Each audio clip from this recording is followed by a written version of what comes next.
Senator John Kennedy back for another segment. I watched you on the Senate floor yesterday because, that's riveting TV.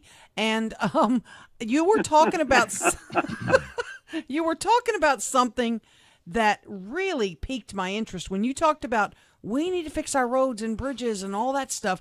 And then you said a number, and I want you to repeat it, about how many trillions of dollars in U.S.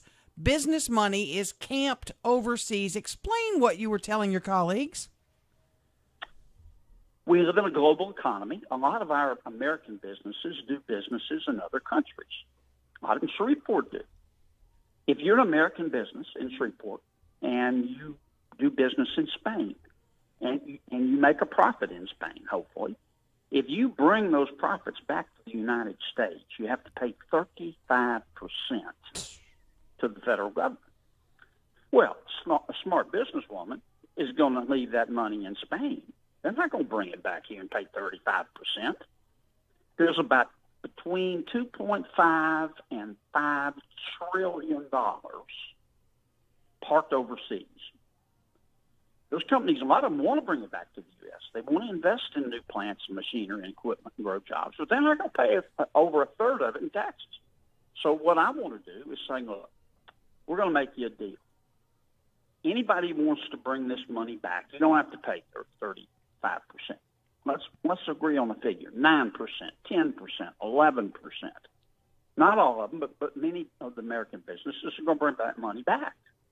That's going to help them grow in America, and it's going to generate tax revenues for the federal government. I think it could generate as much as $200 billion, even at the lower rate. I want to do that and dedicate that money specifically to infrastructure. It's a non-recurring revenue source. I want to match it up with a non-recurring expense. The only other alternative for money for infrastructure, badly needed infrastructure, is to go borrow it, and we've got enough debt. And I think if we incent American companies to bring that money back, not all of them will, but many of them will at the lower tax rate. It's good for them, it's good for their employees, and it's good for our roads, which are axle-breaking insults to the 21st century. The only city in Louisiana that has control of its traffic, the only major city, is Shreveport Bossier. I mean, Baton Rouge, it's a parking lot. New Orleans, horrible. Mm-hmm. Lafayette, don't get me started. Mr. John, there's not a conservative-leaning person listening that doesn't understand that the U.S. has way too high a corporate tax rate, the highest in the industrial world. The point being, and you and I both know, it's those middle-of-the-road, what are called rhino Republicans, the same ones that killed health care, that don't want to do anything about this corporate and other tax rates. How do you convince them? Just tell the American people the truth. They know it. American people are smart. They'll get it. They don't study the tax code every day. I mean, they're too busy working. They don't read Aristotle every day. They're too busy working, but they're smart.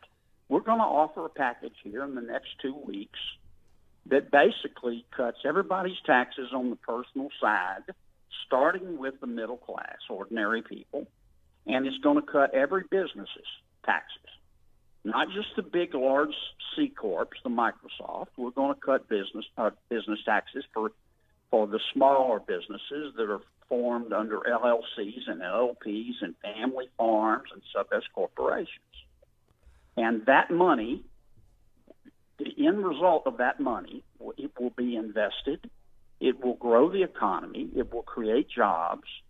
When a business buys new software, for example, it makes its employees more productive, which causes wages to go up, and it'll be a win-win. Now, Senator, let me ask you this. When I get my tax break, if you pass this, I know you're a financial brainiac, so let me pick your brainiac a minute.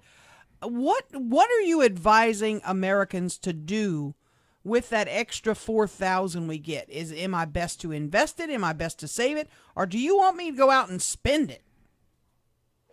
You know what? That's a great question. I trust the American people. I think they can make decisions about spending the money they earn better than government can.